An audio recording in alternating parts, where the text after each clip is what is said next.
So this is going to be a fascinating interview today. I have to tell you, I was going down a path about scaling and importance of scaling. It is important that we scale in life and we scale in business. If you want to be successful, you have to understand how to scale. My guest today has done a phenomenal job at scaling. He's the king of scaling when I see what he's done.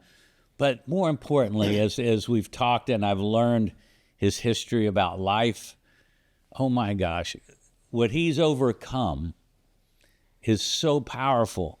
And we're going to get into this today because the obstacles that he's had to deal with, the pressure that he's had to deal with and overcome, and still being able to accomplish his scaling. And I think that's what gave him a lot of motivation. I'm just really thrilled to have Gilbert Aranza on the seat here today, to be in the room, be in the studio, to talk about his journey, because it's so fascinating. And it makes me so angry. It pisses me off, but makes me so happy to overcome these challenges, because we all deal with them in our own ways. And I want to talk about how he dealt with it, overcame it, scaled his life, and did it his way. And it doesn't get any better than that. We're going to welcome Gilbert Aranza.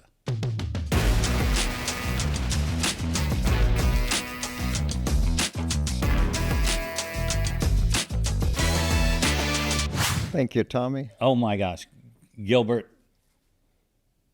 I had no idea your journey in life, and we're going to talk about some of that. I want to blow everybody away because this gentleman sitting next to us, I'm just going to say, he runs Star Concessions. They do the restaurants in the airports, and he is an operator. I mean, I'm talking about, he's going to explain the importance of operations from knowing every aspect of a business. And he's built a company that does over $150 million a year. And it's fabulous. And when you hear where he came from and his journey, man, it upsets me, because nobody should have to go through those days. And we think about it today, and it's hard to even comprehend. My kids, now I grew up, I'm older too, but you're a little older than I am, and you experienced some things. And, you know, as a young kid, you told me a story about integrating into schools. Actually, tell me about the early days that Gilbert, the young Gilbert, had to overcome. Sure, and that was after the Supreme Court outlawed separate but equal, and so my journey actually started in elementary school, because I was able to attend the elementary school that the white kids were assigned to, and that was started in 1959. Wow. And I can tell you that my last year there was the start of something that I didn't quite figure out until after I got through university. And so we had a Mayfair festival every May 1st, and a young white female was assigned the dance with me. Remember, there were very few Mexican Americans in this elementary school. And one day when we got on the bus after practice, in a very angry tone, she told me, "You shouldn't be here. You should be out there digging ditches like all the other Mexicans." Wow. Okay, now that stuck with me, but I couldn't quite process that. What brought that on?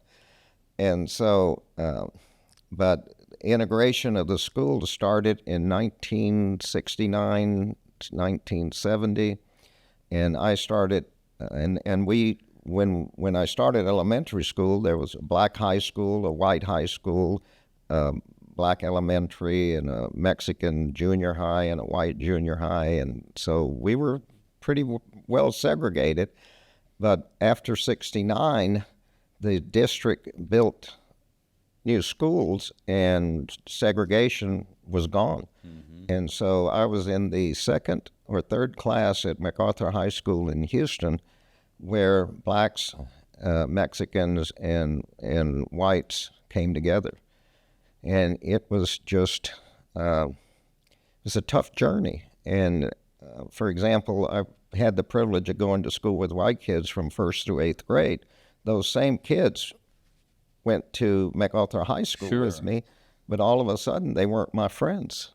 Wow. They wouldn't talk to me. And so even within that school, there was still segregation because the blacks stayed with the blacks, the Mexicans stayed with the Mexicans. Now, did you have a conversation with your mom and dad about things you had to deal with at school? It started in the 5th grade, and then my last year of junior high school, my teacher kept giving me C's in conduct, which I didn't understand, and she would mark them in red, and I would talk to my father, and my father explained to me how he got kicked out of school because the white kids kept picking on him, and he was always the one to blame, and he left school for good in the 6th grade, and he told me I just have to learn to put up with it, that he knows I don't deserve a C.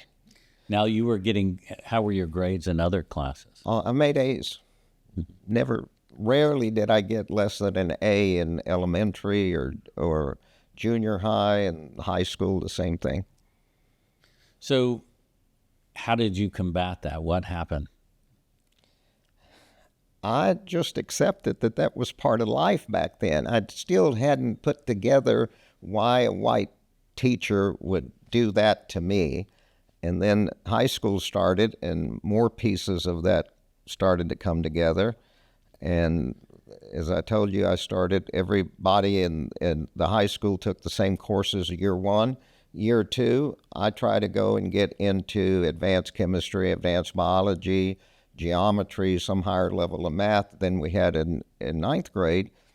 And the registrar said, no, my schedule is I'm going to cabinet making, to auto mechanics. She said, you're going to go learn a trade. Wow. And I was a bit stunned, but I had my marching orders. And fortunately for me, my teacher, I had the same teacher in chemistry and biology in my freshman year, and she stopped me in the hall and jokingly but firmly asked me why I am not in her advanced biology and advanced chemistry class. And I said, because the registrar gave me this schedule and told me this is the only schedule I'm going to have. And so that teacher, Mrs. Thurman, said, you go see her tomorrow morning.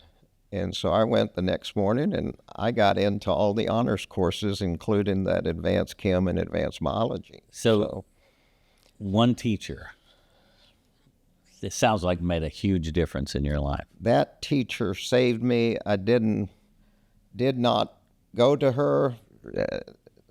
She just knew that I had done well in her courses, and she was surprised that I wasn't in her advanced courses. So that's doing the right thing. She certainly was doing the right thing, Yeah. and that has stayed with me, to always do the right thing. Yes. So, And that, you told me another story on how that teacher affected your life even when you were graduating from high school. Several times during my time in that high school, Mrs. Thurman came to comfort me when things didn't go the way they should go. For example, when I failed to get into the National Junior Honor Society because another teacher was giving me C's in conduct and didn't think that I was worthy of being in the National Junior Honor Society because I didn't display sufficient citizenship. But Miss Thurman assured me in my junior year that that's not going to happen for my senior year for the National Honor Society. Were you being disruptive? Were you being a bad citizen? What was the... No, Miss. I asked Miss Short why I was getting C's in conduct when I never speak to anyone in class, and she said, it's not that you speak, it's that you listen. Okay. Okay? Wow. So Miss Short and I struggled remaining in her class, but I stayed. I got A's on the course load, so... You know what drives me crazy? Because here you are, maybe a 16-year-old, That's it. 17-year-old kid, 14, 15, 14, 15, 17. and having to deal with really adult issues.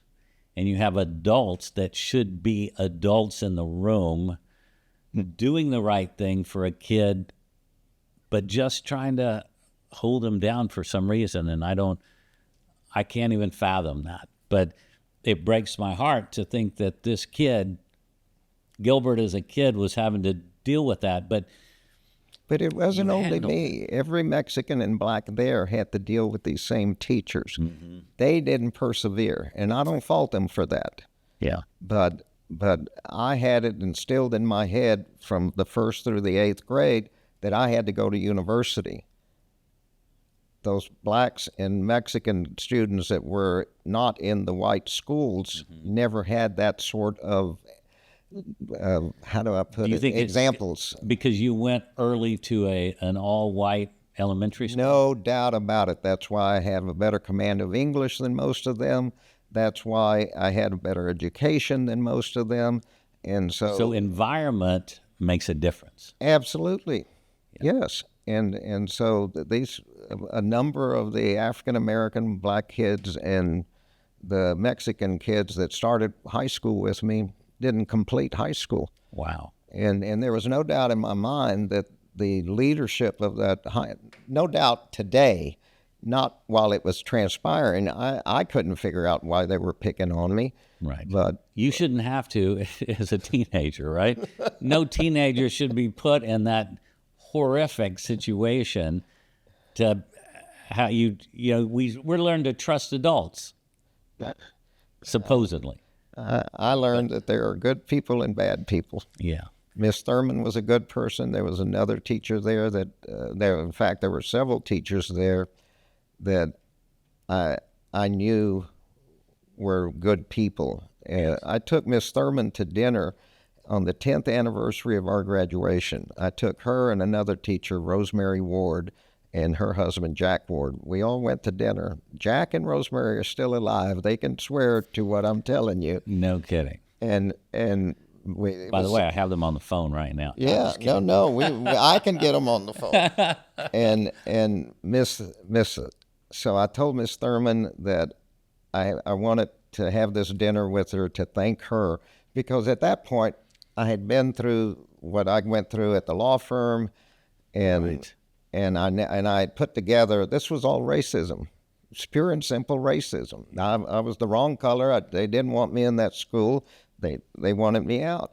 But she told me that there were so many times that I'm unaware of that she stopped them from screwing with me. Wow. Yeah. These are freaking adults. These are educators. Their job is to educate and help these kids through life. And they're doing terrible things to kids. Yeah. No, and I've told you, she saved me in my senior year when the principal suspended me and kicked me out because he said my hair was too long even after having it cut 3 times. Yeah. And Miss Thurman ended up cutting whatever was left a 4th time and told me to go see that principal, and he told me I could graduate with my class after the day before, having told me in front of my father that I wasn't going to graduate with my class and I would have to come back to school in the summer to make up the classes that I was going to fail for for having been suspended from school. Yeah. Miss Thurman, I mean, you have to hold her. Oh, I love her, and to do things like that, to fight for someone, to fight for a child, and it sounds like she fought for you over and over. That's what she told me at the 10th anniversary of my high school graduation. That would have been 1981. How proud was she when she found out you went to Harvard and got your law degree? So she and Rosemary Ward were both teachers at MacArthur High School, and they were good friends. Jack Ward was one of the first white males that I saw.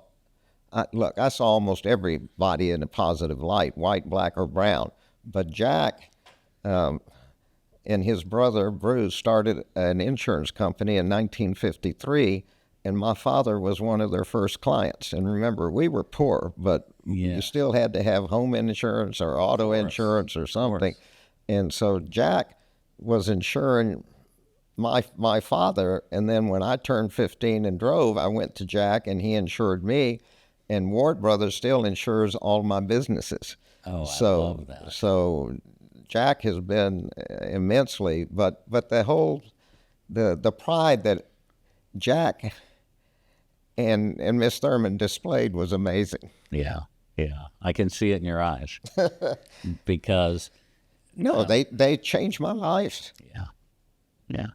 It gives me a tear. Yeah. So, it's powerful stuff. And what the sad thing is here's this young man, you go to UT, graduate. Yes, my goal was you had to be in the top 10% back then. That's why when the white teachers started altering my grades, it was going to impact where I stood in the class. Mm-hmm. And I think they were trying to push me out of the top 10%. And so I ended up, fortunately, I told you, with the help of 2 white females, my grades were restored, and I ended up graduating 21st out of a class of 350. Yeah. So it worked out. Very and nice. I got into UT Austin, and I was very happy there. So you what provoked you? What drove you to want to go to law school, and then especially you go for one of the biggest, highest rated, it all gets better. College. There's racism throughout my entire journey, through university, through law school, to work in a big law firm, to do what I do today, what I've been doing since '93, which is, '94, doing restaurants and airports. In 1967, I believe, there was a show on TV. We got our first TV. Remember I told you my father finally got his 100% service-connected disability in 1965. Now, I need people to understand why your dad got that, because he didn't just, go file for disability because he could, right? Yeah, my father was wounded 3 different times during World War II. He was drafted or volunteered in 1942, so he served 3 years in Germany. And the last time that he was injured was by a German machine gunner who put 2 bullets in the back of his 2 wrists and his 2 knees. And so he was limited in his ability to walk and lift, and he couldn't hold things in his hand. And the doctors, when the war ended in April of 1945, my father was released, and the VA doctors told him he was a smart Mexican, that he ought to go get a desk job. They're not going to give him a service-connected disability. And I didn't understand any of that till way after I got out of high school, or maybe I understood it in '65 when he finally got it. But I knew that it adversely affected our life because this person couldn't work. Yes. But what I did see, because he served our country. Well, he served the country and got injured many times. But finally in 1965, and my father, I know he would deal with the American Legion, the Veteran of all these people were always coming into our house. They're trying to give my father advice about how to keep pursuing his claim, which was an incredibly legitimate claim. But I remember that my father came home one day in '65 and said he got 70% service-connected disability plus 30% unemployability because of the service-connected disability. So he was 100%. He got 100% service-connected disability. Yeah. And it changed our life. We moved from a 3-room home that didn't have a toilet or a bathtub or water out of a faucet. We pumped water outside and we bathed outside in a tin tub. Oh my gosh. But 1965, with that, my father started getting $165 a month. So he went and got us a house built on the lot next to where we had lived, and our lives changed from the moment he got the service-connected disability. So it was a good thing for us. I would love to hear his thoughts about when his son graduated from Harvard.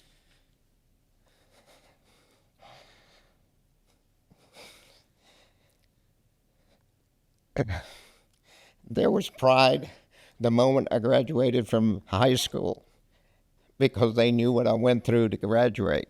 Yeah. And incredible pride when I graduated from UT Austin. I graduated from UT Austin in December of 73. I started August of 71. So early. As 27, 28 months. My goal was to get out of that school as quickly as possible because it's expensive. Yes. And I knew my family was suffering.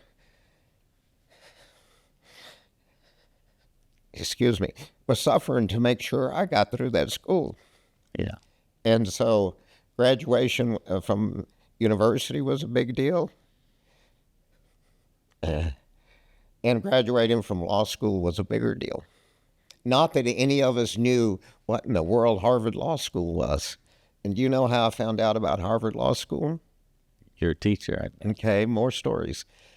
So graduated from high school at the end of May. We had orientation at UT Austin the first week of June. I did. I get in my dorm. I look up the handbook for law school, and I see that you can start law school in 90 hours. That's what made me want to get through 90 hours as quickly as I could at the university because I wanted to go to that law school. Why did I want to go to law school? You asked earlier. 1967, the show The Young Lawyers was on TV. We had just gotten our first TV. Yes. And that show, those lawyers looked good. They had long hair. They seemed to have fun.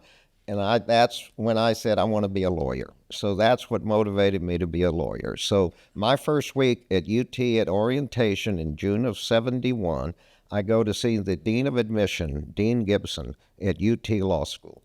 And I ask him, what do I have to do in the university to get into this law school?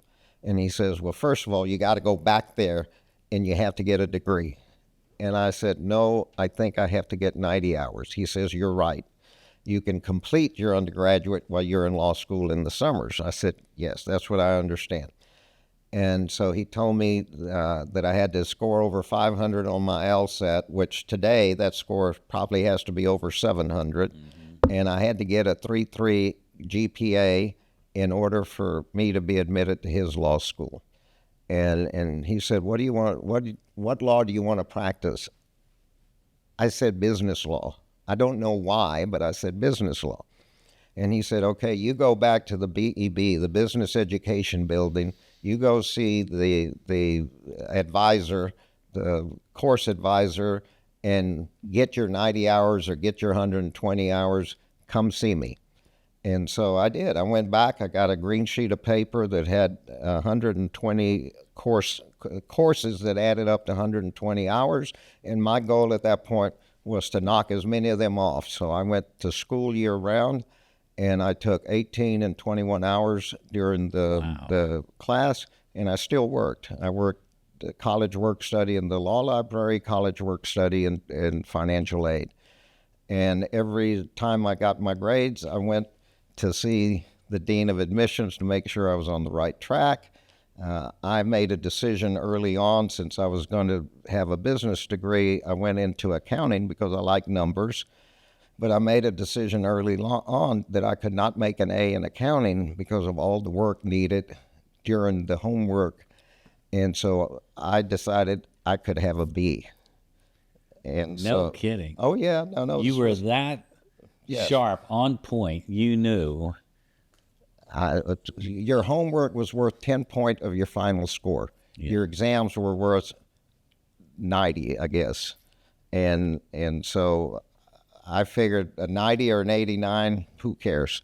Yeah. And so long as I made the 3.3. Now, if he had set the threshold as I think it is today at 3.8 and above, It would have been different. I would have slowed down. Yeah. Because the grades would have been more important than the time. But back then, to me, time was money, and I wanted to get into law school. August of '73, I completed 102 hours. I had the 3.3. I did 560 on the LSAT that I took after my first year of university. Wow. Most people don't take it till their senior year. Sure. So, but I did everything he said I had to do. I went to see him, and he said, Gilbert, if I was you, I would not come to law school here. I would apply to Harvard, Stanford, and Yale. Hell yes. Well, I had no idea what Harvard, Stanford, and Yale. I knew about UT Law School. I'm serious.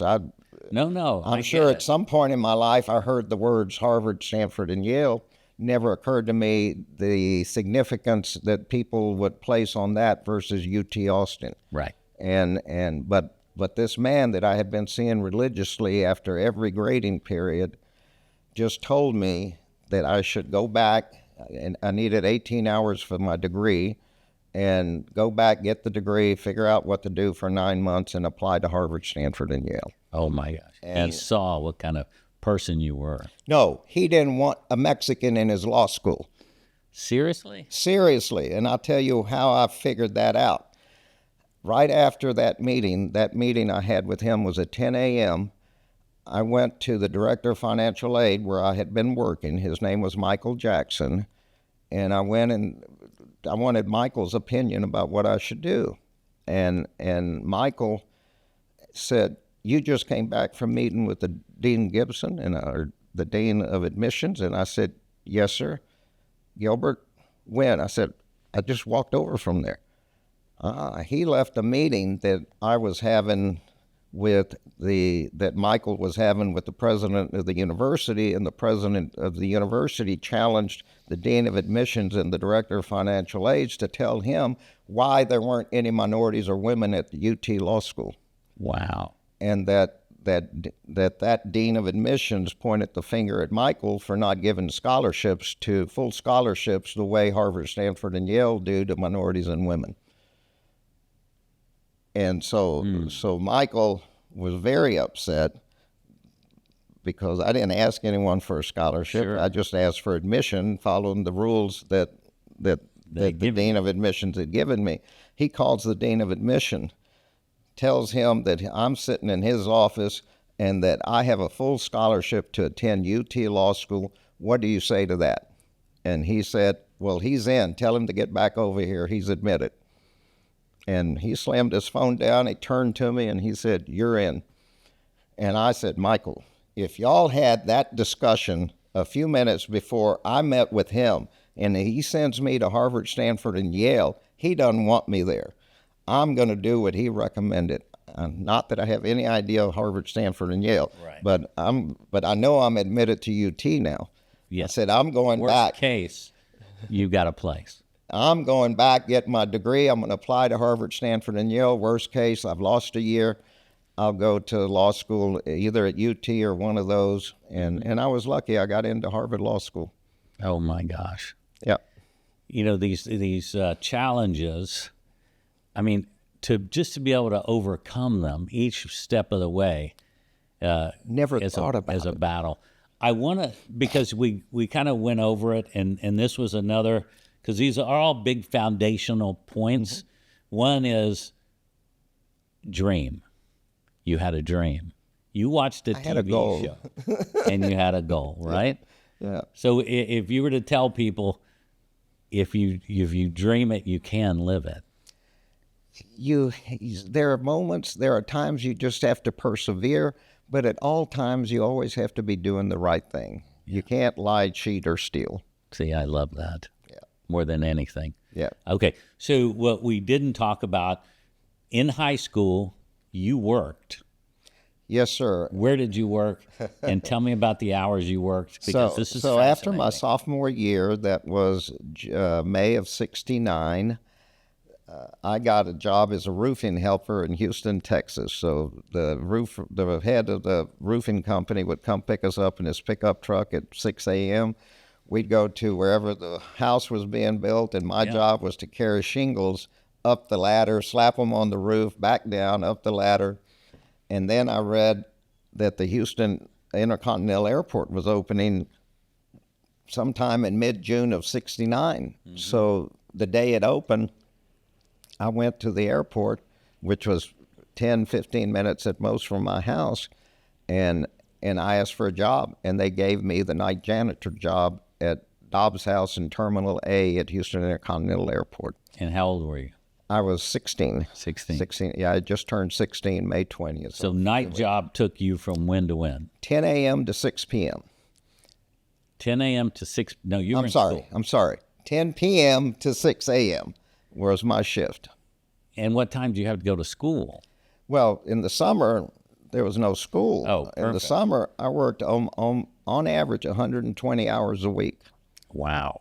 And that's because there was no overtime. And I told you that my boss came in one night and said I was doing a great job mopping the floors and cleaning the restrooms, that if I'm finished, I need to be productive and that I ought to learn every position in the restaurant.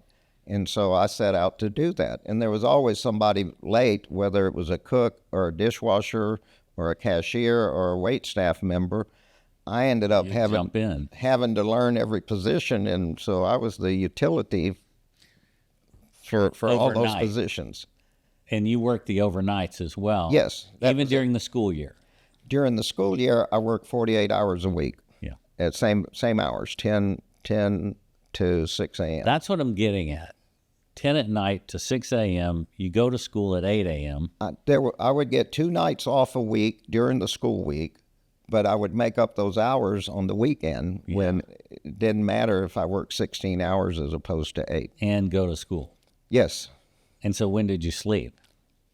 I slept from the moment I got home till about 7:45. Yeah. Got ready, went to school, did my homework during homeroom, and whenever I had free time during the school, and slept right afterwards. Which is fascinating, and that got you, think about those days, and we're going to talk about that. Mm-hmm. What made you most happy in your world? Because now let's just go real quick because we had skated over that, and I wanted to touch on that. You go to Harvard. Yes. What a feat to get into Harvard Law School. Little Mexican-American kid from Houston, Texas, that never would have had that shot. And these were different times. These were still the times of integration. And I think I told you, I was in the 3rd group of minorities admitted to Harvard Law School. There was a number of blacks and a number of Hispanics that were admitted starting in the class that started in 74. Mm-hmm. No, I was a class of 74. So 72 and 73, classes that started in those years, there were 4 Hispanics and then 6 Hispanics. My class that started in August of 74, there were 15 of us. Wow. And then at that time there were 45 African Americans, and so we went through. It was different for me. I'd never been on an airplane till I flew from Houston to Boston. No kidding. And seen snow. I'd never seen snow. Wow. And to have snow up taller than me in May of 75 was just astounding. But yes, I got lucky. I went there. And got your degree. Yes, sir. How'd you end up back in Texas? And how hard was it to pass the Texas bar? It's interesting, and I hate to keep coming back to the racial issues at the time, but... Well, they played a huge part in your life. But so I found out from the classes before me, the Hispanics stuck together, the blacks stuck together, and we were like family. When I got there were only 20 of us there. Mm-hmm. And so we started the Chicano Law Student Association. I love that. And so, but we would talk about things going on. And so what I learned is, and I had black friends, and what I learned is that those people that had come in 72 and 73, who then were applying for legal clerkships with these law firms, they were getting their rejection letters the same day they had their job interview. Wow. Which means they were mailed before the interview. And so that worried me to hear that while I was a 1L, a first-year law student, because after your second year is when, after your first year, you want a summer internship, and certainly after your second year, you want a summer internship. And it bothered me that why were my friends at the time being rejected summarily? Mm-hmm. And so I made the decision that I would include in my application my law school transcript. And I didn't have any luck after my first year, and I didn't have any luck after my second year. But what Just was to it? get an internship. Yeah. But my third year, I worked as an accountant, so I still had a job. It didn't mean I didn't get the work, but I didn't get to work in a law firm. But my third year, I had taken every federal income tax course that Harvard offered, in addition to having a Bachelor of Business Administration with a major in accounting.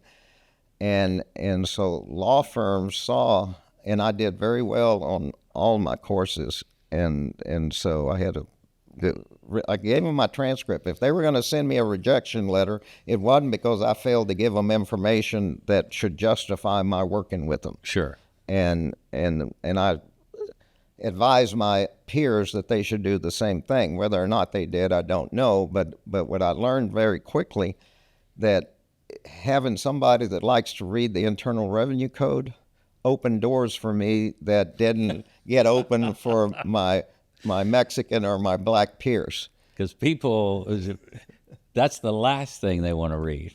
Yeah, The I'm tax telling code. you, I ended up, and again, no one else from my class or the classes got into a big law firm. I ended up getting job offers from a Boston law firm. I'm trying to remember the name of it, Fish. But the interviewer was a big white male, and he pulled up my transcript and he says, "Well, this is unusual to get a transcript." I said, "Yeah, I need you to know how I did." He goes, "Well, anybody that can make an A in Stanley," God, what is Stanley?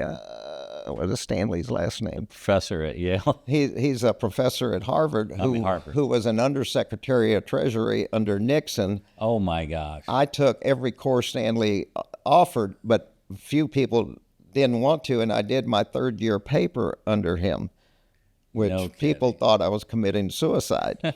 but I did well in all of my federal tax courses, and I did well in all my other courses. And so I got offers from Boston, from Houston at Butler Binion, and here in Dallas from Aiken, Gump, Strauss, Hauer, and Feld. And my wife wanted to go to medical school, and she got into Tufts, into Houston, UT Houston, and she got into UT Southwestern here in Dallas, and so we ended up here. Fantastic. We're so glad you did. Yeah. And so your time as a lawyer, you've reached your goals, Yes. which you wanted to accomplish as a young man. Tell me about that. And there were difficulties at the law firm. There what? There were difficulties at the law firm. And, you know, Unexpected difficulties that surprised me, and it's just, and what I try to tell people who complain about why they don't have blacks or Mexicans, for example, as drivers at PepsiCo. I had a middle manager at PepsiCo. I served on the National Latino Advisory Board for PepsiCo for almost 10 years, and my goal there was to get the middle managers, who are all white, to understand the need for diversity. And so when the guy sitting next to me said he can't get drivers for Frito-Lay because Mexicans and women and blacks, they favor family over work, and he just came up with all this stuff that I looked at him and I said, "You're wrong." I said, "What culture do you have? What culture are they thrown into?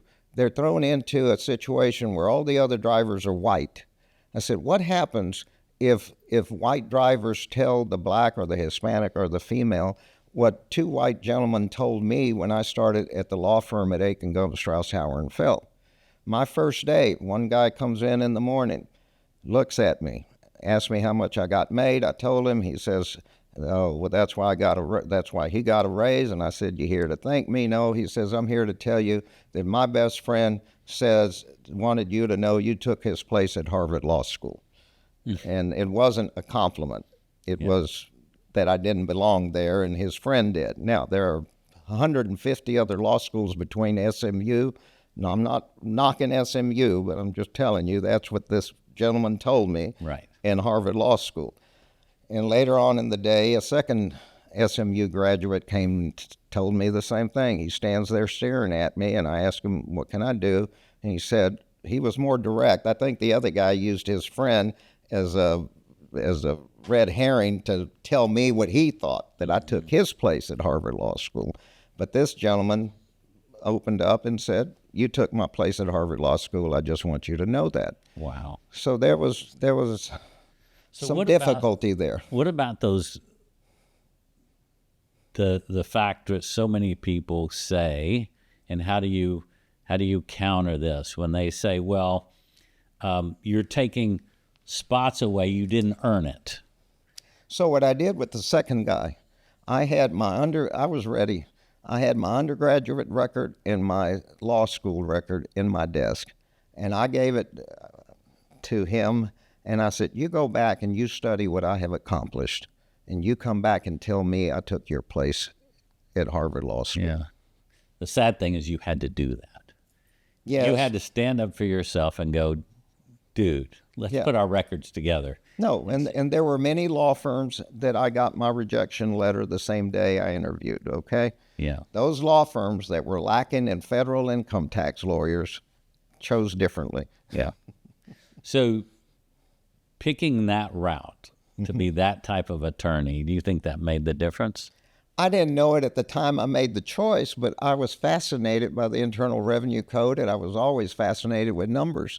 Yeah. And I did well in it. So to me, it was just, that's what was supposed to happen. So overcoming, I mean, all you've done your whole life is overcome. At what point can you sit here today and go, okay, I don't feel the racism?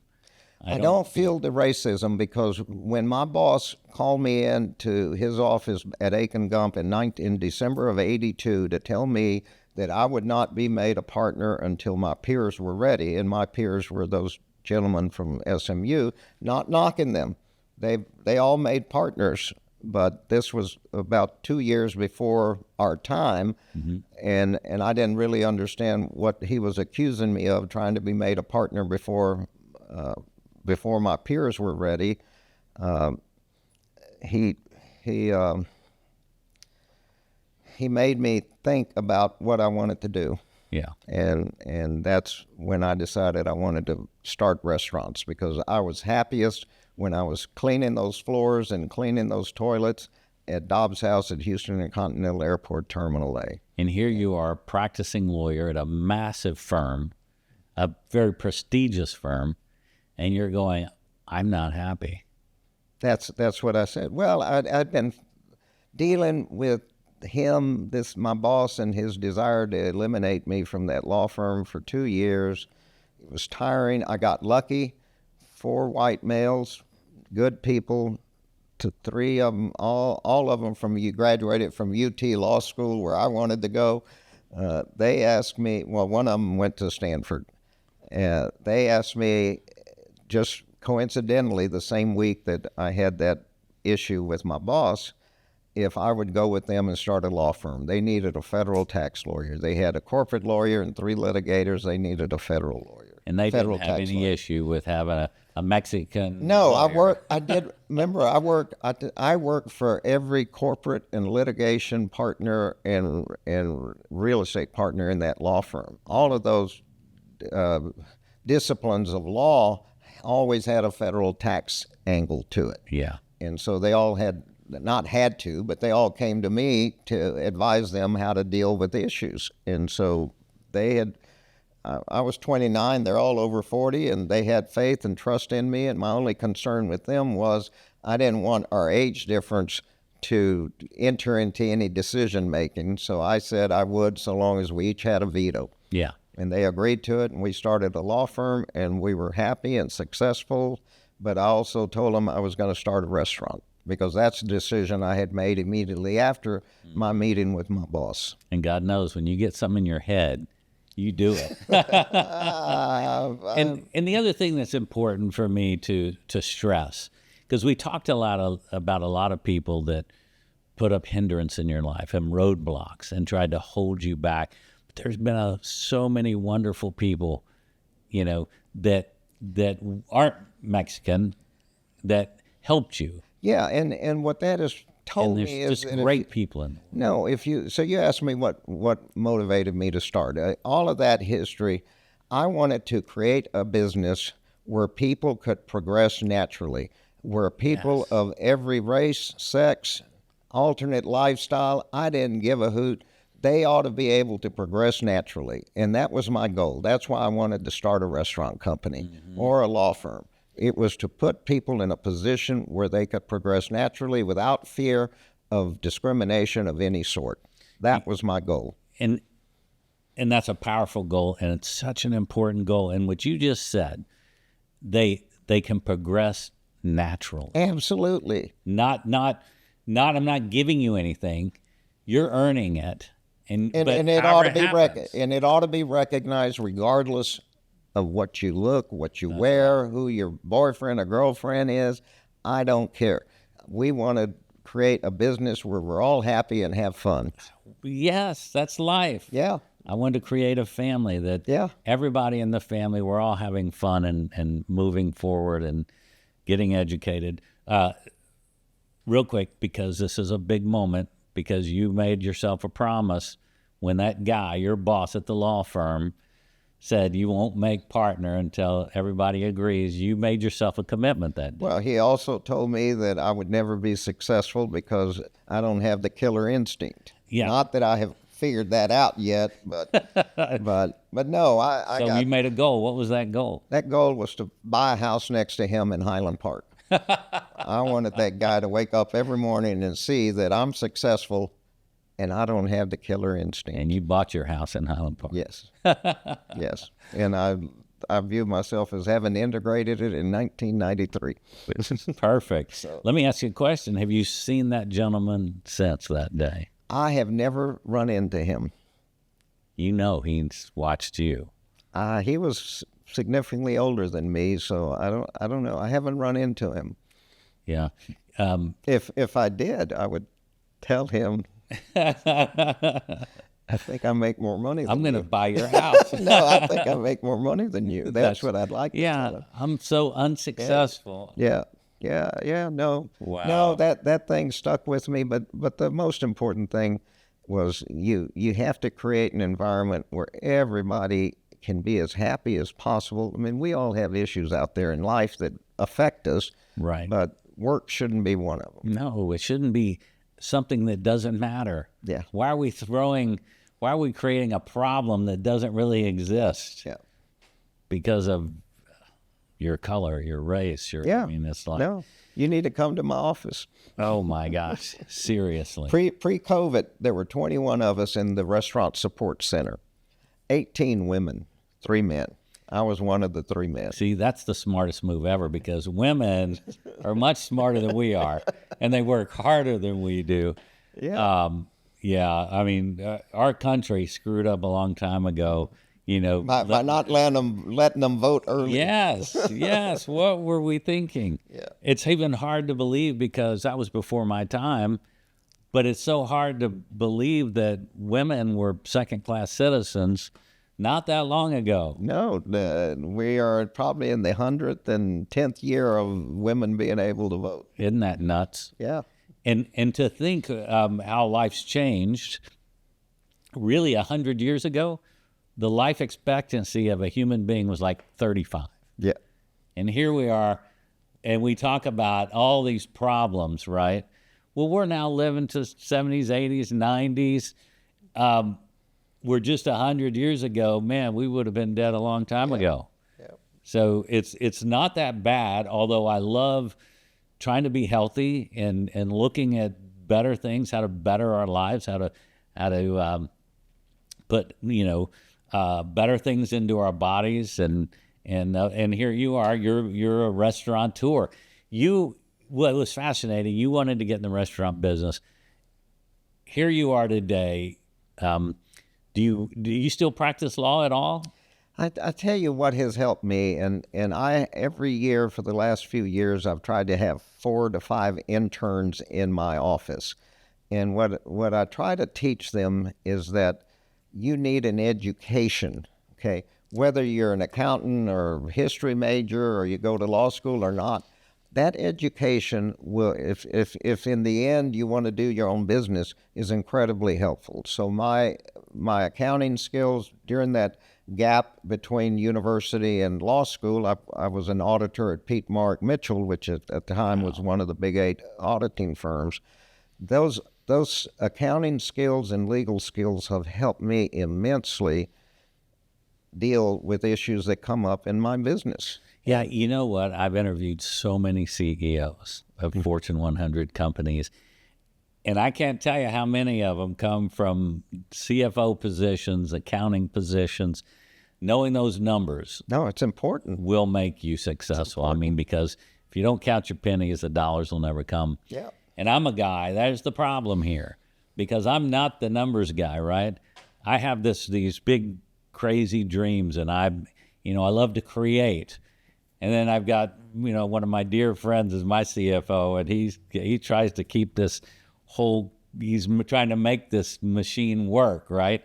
And going, all right, Tommy, no, we can't do that, because we got to, there's steps we have to make. But I've learned, I think I could be an accountant today, because you don't have a choice, right? Yeah. Though you got to watch those numbers. But dreams are so important. And I love the fact that when you made a commitment to yourself, and that's the thing I always say, forget about what anybody thinks about your dream. Doesn't matter how lofty it is. It's your dream. Don't listen to anybody. You stay focused on what you want to accomplish. And you did that. And then you're a practicing lawyer. Tell me that day you thought in your office and you go, when? Because that was such a great moment when you said, when was I happiest?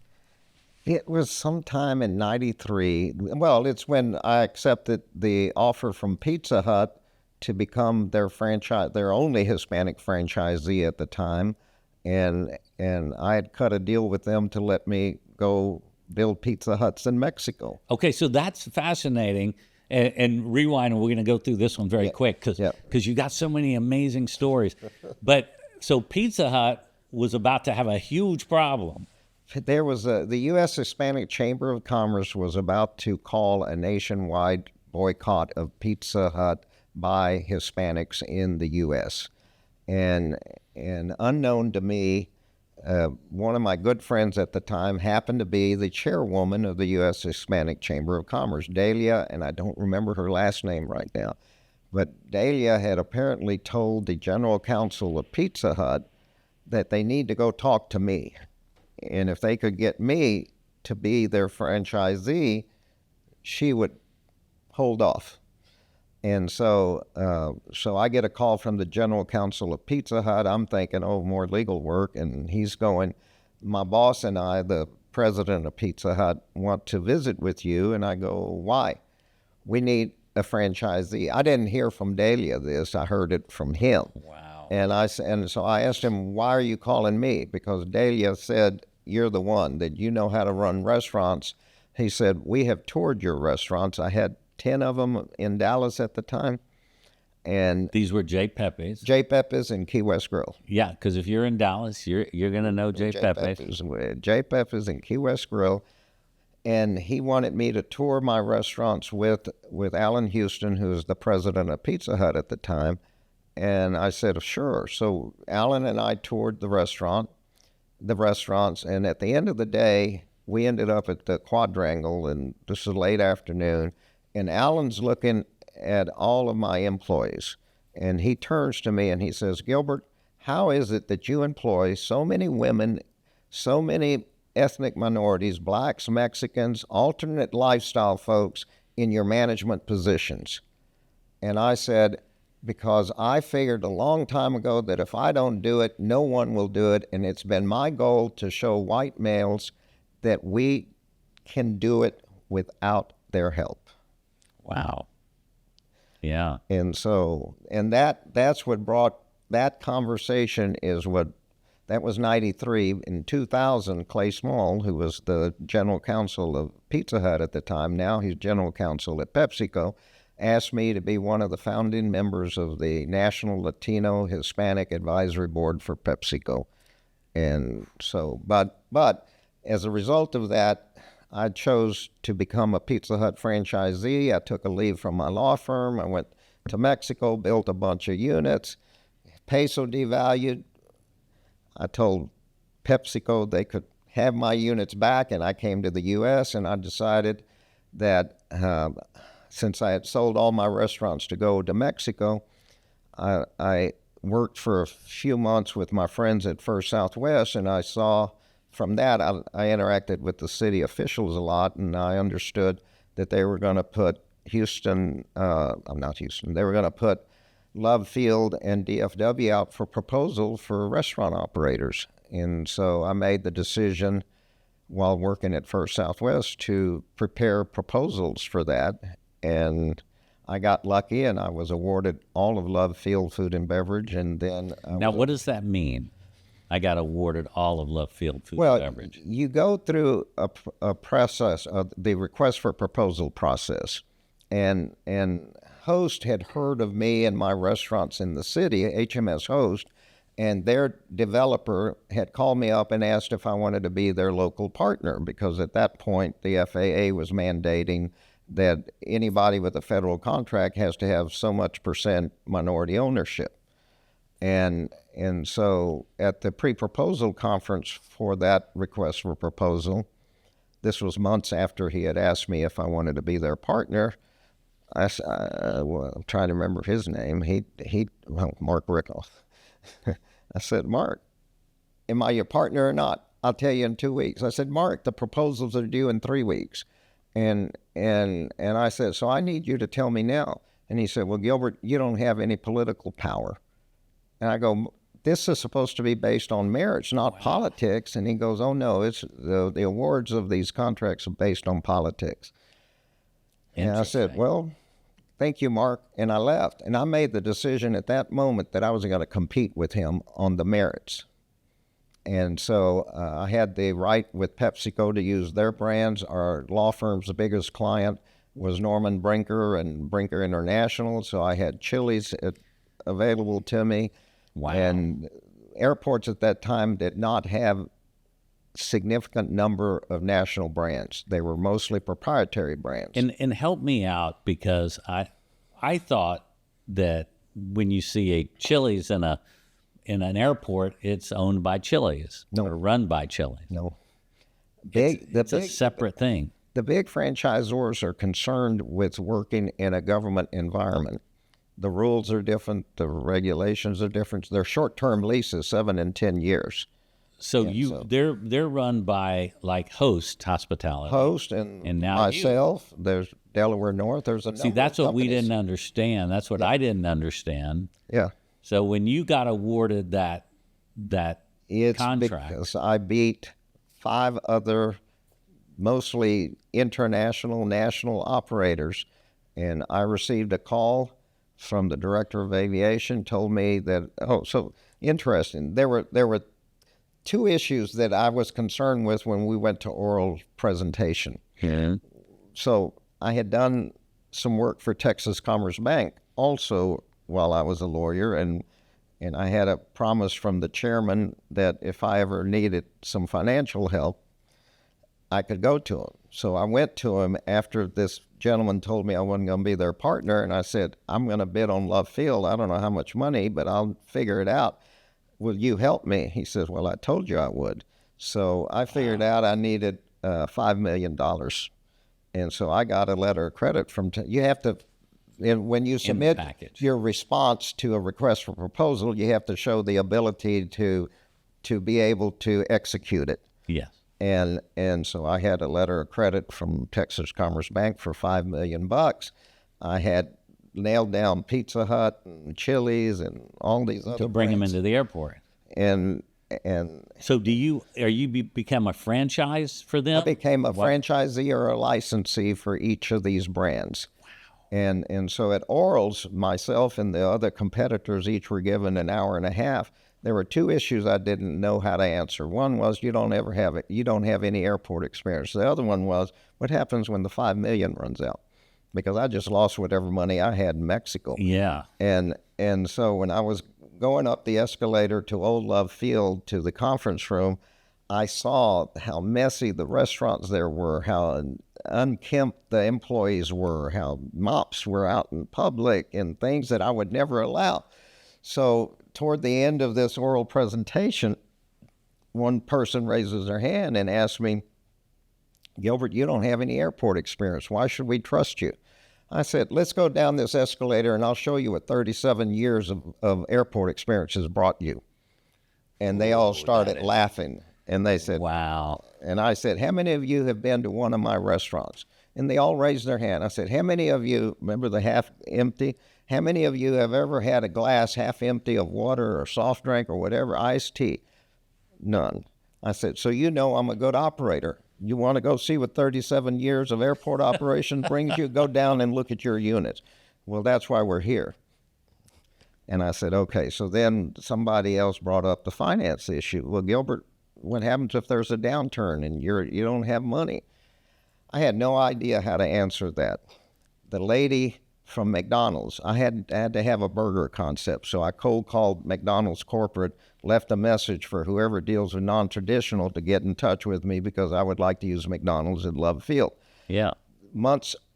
Weeks earlier, that person was a lady, Judith Van Houten. She flew down the next day from my phone call. This is right after Mark Rickoff told me I'm not going to be his partner.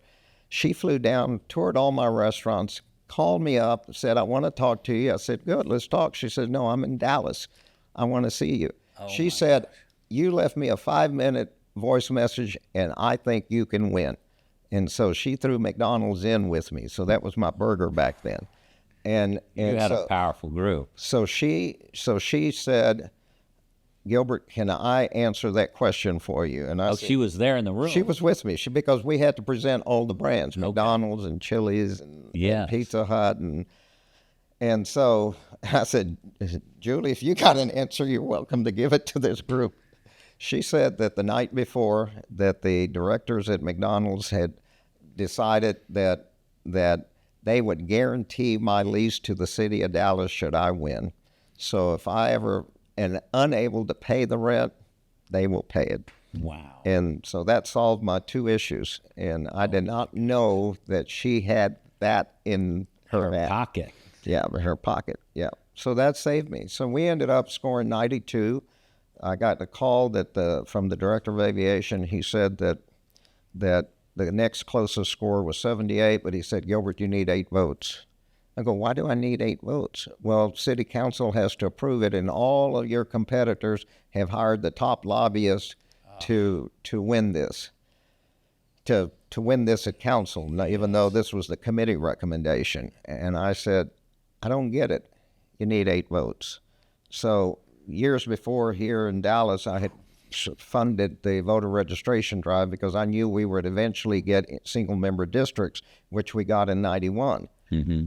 2 of those people that I had helped since 86 ended up on the council, Domingo Garcia and Chris Luna. Sure. And then we ended up with 4 black council members, which was new to Dallas back in 91 to have so many minorities on council.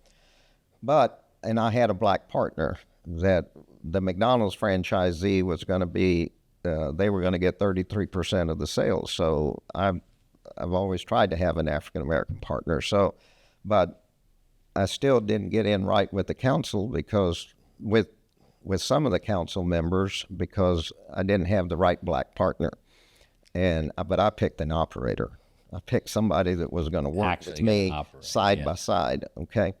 So even though you scored 92%, we had to go fight it. And so through a lot of discussion at city council, a lot of accusations. So one of them brought up that I defrauded the city of Dallas by saying I have Pizza Hut, which when HMS Host has an exclusive agreement with them. So I got a call from one of my friends on council the night before saying that this is going to be brought up to try to dissuade other council members from voting for you because you're a fraud. Wow. So I called Clay Small, general counsel of Pizza Hut, that night, and I said, Clay, I need a letter, and I need it now. And so Clay sent me a letter addressed to the Dallas City Council saying that he understands that there is some concern about whether or not I have the right to use the Pizza Hut brand. Host Marriott is correct in their assertion that they have an exclusive agreement with Pizza Hut to use the pizza brand, which they didn't use, in the airport. However, Gilbert Aranza was also given that right, and if Host has an issue, it's with Pizza Hut, not with me or the city.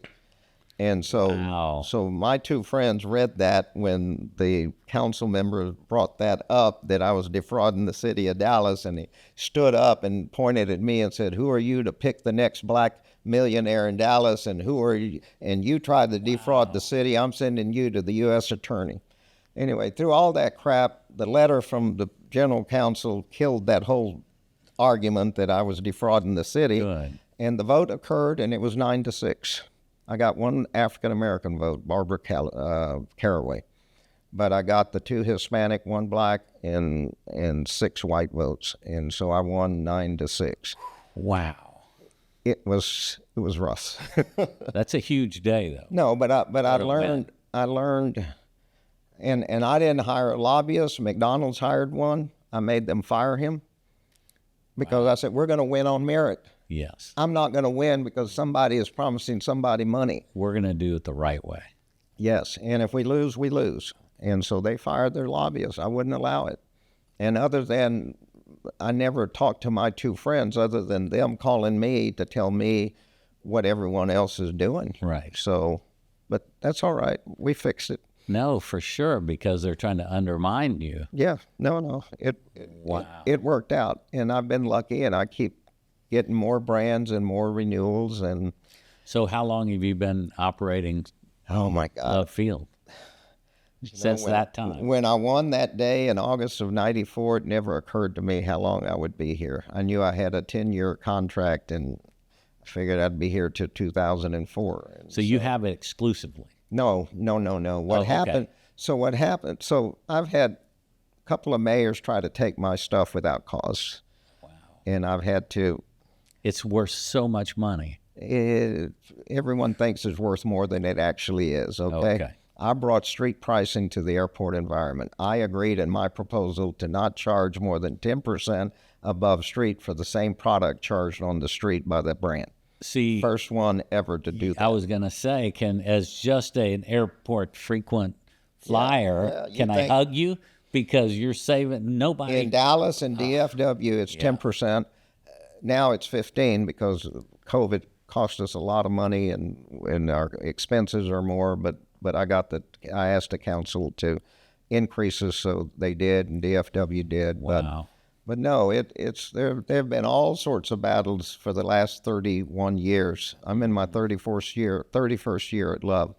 When the new airport was built, I chose not to propose on every space because I didn't think we'd get to 8 million passengers. Yeah. That the concessions there were designed to accommodate 8 million. We only had 4. So I proposed only on certain spaces. So now there are 7 other operators there. Oh, okay. But I'm still the largest and the best. There we go. And the best. Well, there's a reason, because you also you work with the Cowboys and Jerry Jones. I got right? lucky in 1994. I integrated the Young Presidents Organization, which in it I can give you lots of stories about how racism was prevalent there. But the one person, one of the few people that treated me with respect was Stephen Jones. And one Christmas party, after I got tired of being asked by the spouses, most of these were all white males, to bring them drinks because I was dressed in a tuxedo the way the Mexican waiters were dressed in tuxedo. I went off to the side. I had a proposal request. I had a proposal to DFW due December 28th. This was December 17th, the night of the party. And I was trying to, and so I wanted to get away so I could just think and not have to be delivering drinks. And Stephen Jones pops his head into the room and he says, "Why are you here by yourself?" I didn't tell him the truth. What I told him is, "Stephen, I can do Mexican bars. I can do Caribbean bars." I go, "But why are they going to pick me? Bars, at the end of the day, what makes the most money in any environment is a good bar." Yeah. And Stephen says, "Use the Dallas Cowboys." And I was stunned. And I said, "Are you serious?" And I said, "Stephen, this thing is due in 11 days. He says, "Come see my father." That was Saturday night. "Come see my father at 10 a.m. Monday morning." I went. Mr. Jones was incredibly gracious and respectful and showed me his Super Bowl trophies or the Cowboy Super Bowl trophies. I don't think he had won one yet. This was December 94. And yeah, I think they had one. And he says, "Any friend of Stephen's is a friend of mine. How do we win?" Wow. And I said, "Well, Mr. Jones, we get back then, we get a 10-point advantage if the minority is in control. So if I have 51 and you have 49, we have a 10-point advantage on all the big boys." And that's huge. And I said, and he goes, "Okay, that works. You put up your share of the capital. Cowboys put up their share, or the Joneses put up their share, and no one charges any fees." So I wrote up a one-page agreement that we signed, and I ended up winning the bars and winning. I ended up being awarded the most spaces of anyone at DFW. You could only win 15, which guaranteed there would be at least 8 operators at DFW as opposed to just one, HMS Host. And so I was partially the reason that HMS Host lost both airports. Well, that's amazing. It was fun. But and that's a great story with yeah, the and we've been partners now for 31 years. We have lots of. I ended up with 7. Mr. Jones' request of me was to put the Cowboy name throughout that airport because he wanted to prove to the NFL that he had the marketing rights, not them. So I don't know if I helped them a little, but I did my best to splash their name over. So if you see a pro shop at DFW or the Dallas Cowboy Club at Love Field in DFW, that's a result of 31 years ago. Isn't that amazing? Yeah. A one-pager. Yeah, and they've been great partners. We have a great relationship even today. And do they still ask you, the wives, to bring them drinks? And I graduated from YPO, and so in my speech, you give a graduation speech when you have to exit when you turn 50, and I told them that I am most thankful for remaining a good Democrat in a sea of Republicans. Oh my gosh, that's funny. Yeah. So there's so many young entrepreneurs and kids growing up and with Shark Tank, and it's exciting. It's an exciting time, and social media, and people are figuring out new ways to do business. What do you tell these interns that come work for you and kids? Yeah, well, hold on. Let me be clear. In my life, there have been certainly a lot of white males that have tried to derail any aspiration I had. But there's also been a whole lot of white males who have helped me. Yeah. And so I want to bring out that Mr. Jones and his family been top-notch with me. I have finance partners that are white males. Great. So I don't want to leave here anyone thinking that I despise white males. I don't, but I just know where I didn't know what racism was in 6th grade or throughout high school or even through university with what was going on with the dean of admissions. I see it now, and the good thing about my life, I don't have to deal with them. Yes, you earned your stripes. I've got my own company. I don't need them. Yeah, and so what's so important is to surround yourself with people that make you happy. Yeah. And you said something. I had people help me. No. Oh, you had partnerships. You had relationships. People don't. There are a lot of gracious people in the world, but the Joneses, and I'd use them as in just the Joneses in the world. We all want to do better. So the partnering with you wasn't like out of let me help Gilbert. It was Gilbert can do something really well for us. Yeah, and I didn't know that at the time. I wasn't privy to whatever was going on between Mr. Jones and the NFL. And I didn't mean those Joneses, but what I mean, you bring a lot to the table. In all those instances, when they hired you at this prestigious law firm, it was because you had a specific skill. It wasn't let's help the little Mexican guy from Houston. It was because you were an expert in tax law. Well, I had gotten the expertise that law school and undergraduate university gave me. Yes. But I think most importantly, I like to read the Internal Revenue Code. Well, that's crazy. That's because you're a little crazy, I got to tell you. But I haven't looked at it in a long time. Now you have guys that read it. I have an outside accounting firm that deals with all of my issues. Which is smart. What's beautiful is this young kid and people that said you were never going to accomplish anything, and here you are. You've built an amazing company, a diverse company that's functioning like a well-oiled machine. You go in your places and it's clean and people are organized and they're doing the right thing, and it's a beautiful sight. And to see what you built, you have to look back and at night take your whiskey and go, all right. Yeah, I take my water. You buy water? Okay. No, but what's been most rewarding is how the brands have dealt with me. Yeah. And the support. For example, Starbucks called me in December of 2023. No, 2023, and said, we want you to be the only one to bid us to propose them in airports. Same thing with Brinker, What a feeling. I mean, but that only goes to show that we are operators first, and everything else. My view is if we're good operators and we deal well with all of our employees, we'll make money. Yeah. And you treat people with respect, right. Those employees with respect. And tell me about that real quick before we wrap this up. Yeah.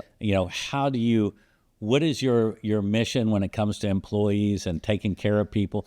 How important is that with Star Concessions? We do what's always best for everybody, not what's best for any one of us, okay? And we make that clear. And so let's take, why are my employees not showing up for work? So some would come in my office because they're about to be reprimanded or write up, and I'd pull them into my office and I'd go, why are you late to work?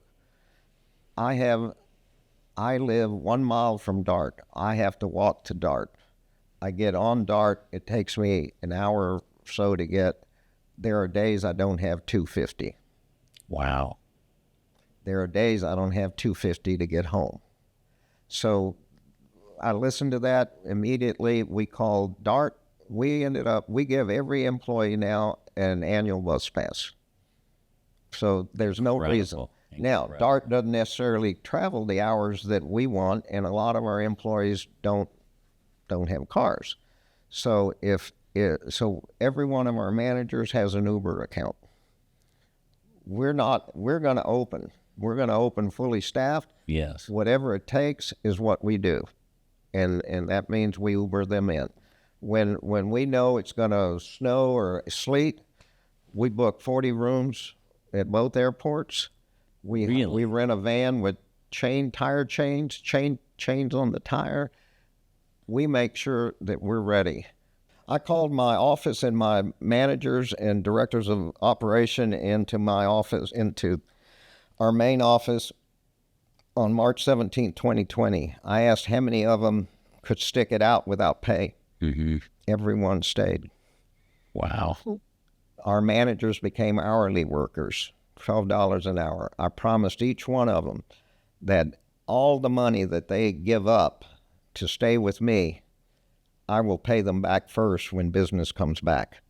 And so we were able to stay open. And when the passengers started coming back in the spring of 21, we get this look ahead from the airlines. I'm going, holy cow, spring break's going to be good. So we went from 900 employees down to 222, but the 222 was the core. Nobody from HR left, 5 of them. The only way you can rehire to get to the point where we needed to was HR. So we had everybody ready. And they were ready, and we hired 2 temporaries HR. So from January of 2021 to April 1st, we got up to 459. By June 1st, we were at over 650. By the spring of 2022, we were fully staffed at over 800 employees. No one else was. Our sales for 2021 were 140% of 2019. No one else was able to do that. Wow. Same thing in 2022 and 2023. That's when the big boys finally rehired and got restaffed. And so we still do well, and so I was able to pay every dollar back to every person in September of 2021. We wrote checks for $700,000 that September. Wow. Gave them all their back pay, didn't count their workers' unemployment, and didn't count that against them. It's what we were able to pay them, even with PPP. That helped a lot. Sure. But PPP didn't make them whole. But they all got whole. So, and they all stayed with me. I would be interested to see how many companies actually cared that much for their employees to do that. Not a lot. Well, I don't know. I've worked with them.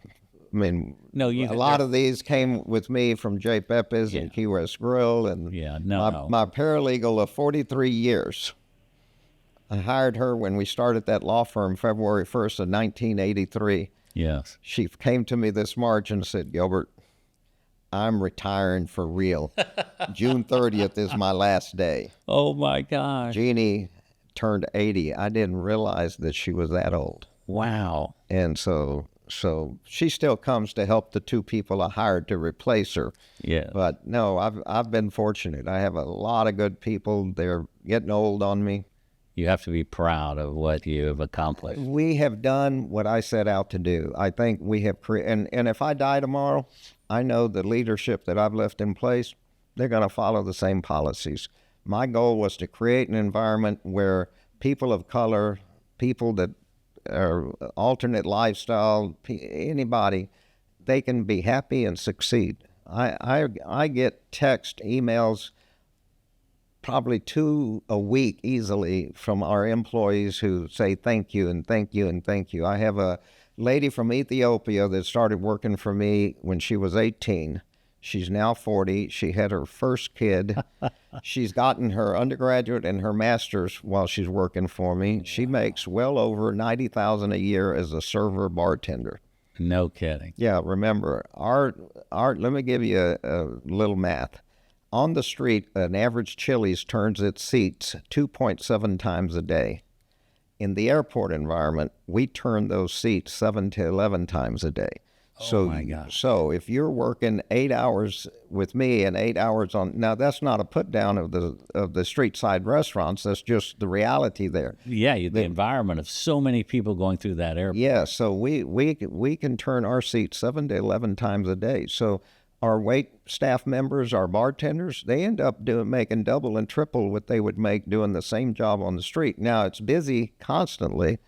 But people want that. No, they're happy, and I'm happy for them. Making that kind of money, that's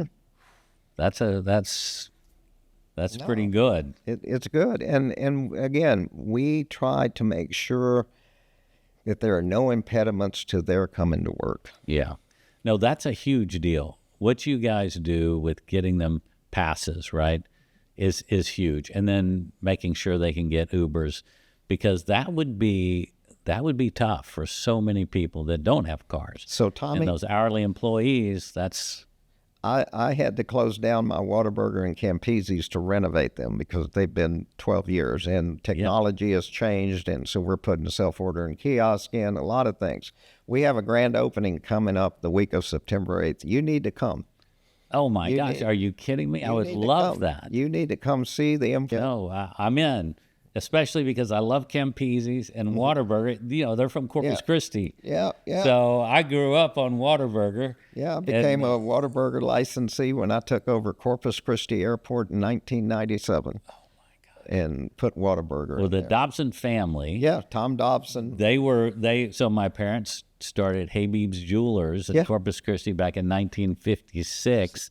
6 years after he started Whataburger. Yeah, and they were customers. They, you know, Oh, the for Dobson. many Yeah. years, sure. Yeah. No. And then big customers later then with my uncle that my dad started another jewelry store for. That's why what was going on with Pizza Hut back in '93 and the way I see all these brands today, I mean, if I'm an example of how they deal with people of color, I love them. Come on. Yeah. Well, you know, let me ask you a question because in my other life, I rescue dogs and cats, and we're big animal advocates. Do you have a dog at home? I have 2 dogs that my daughter let me inherit when she went off to UT. See how they do that, those kids? Yeah, and I take care of them with love because my daughter loves them. Yes. Well, we rescue dogs, and we find it so important because, you know, when you come home at night, who's there wagging that tail? Oh, they're there, but they're hungry. They're hungry. Always hungry. Of course. No, but they're friendly. They love me. Of course they. It may not be mutual, but And they come on now, don't say that. See, when they're going to be gone, when your daughter takes oh no, them back, it's going to be the gonna break saddest your moment heart. in my life. No, I'm trying to prepare her used for to that. These dogs are now 10 and 11 years old, and I'm very concerned about that day. Yeah. See, they bring so much to our life, and you guys remember when you go home tonight and see that little dog wagging that tail, give them a hug, give them some love. We take them for granted too much, and oh my God, you're just hungry and you got to go to the bathroom all the time. But really, they give us so much. So make sure you hug and love those pups and adopt. Don't shop. We love our dogs. Take care of them. And, you know, be careful what you feed them because what you give them, you know, sometimes those kibbles aren't the best thing for them. So you have to be careful, give them proper nutrition. God, could I do a cheap pitch? Because, you know, we started the To the Rescue product line of here's our multivitamin. Because if you just give them kibble, they're not getting all the vitamins they need. So you can go to totherescue.com or go anywhere you can find our products. But from our TV show, you can go but you can also get it on Amazon and everything. But I've spent years getting this formula right to make sure those little puppies get the right nutrition so they get to live longer. You know, the lifespan of a dog has shrunk because it's what they're putting in their body. And that's frustrating.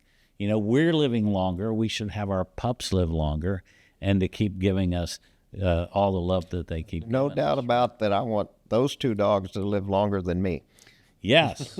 So you're going to take some of those multivitamins home with you for I those might pups.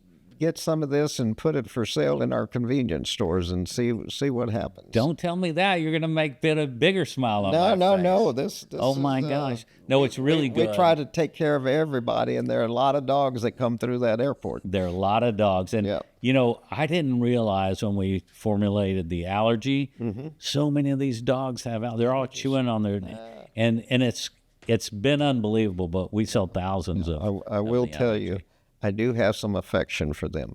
Every night when I come home and they're wagging, I go and get them, it's a peanut butter stick. Yes. And I give one to each one, and they're just so happy. And at least I go to bed knowing that they're happy out there. You know, you talked about you were a tough guy. You weren't that big of a dog, but you love them. That's just the way it is. They give us so much. I want them to have a treat every night. Listen, it's been really special. Thank you so much for sharing, you know, this journey you were on, because I know it was tough through a lot of this, but it made you who you are. And the most wonderful thing that I got out of this today is you are exactly who you were when you were, you know, 10, 12 years old and running into these things and making promises to yourself. And here you are. So many years later, you built a phenomenal company Give me just the last sound bite. What are you going to tell that young entrepreneur to think about? Always do the right thing, always be ethical, always be honest. Yeah.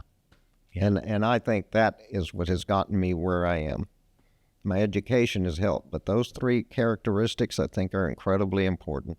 Thank you, my friend. This has been a treat. All right.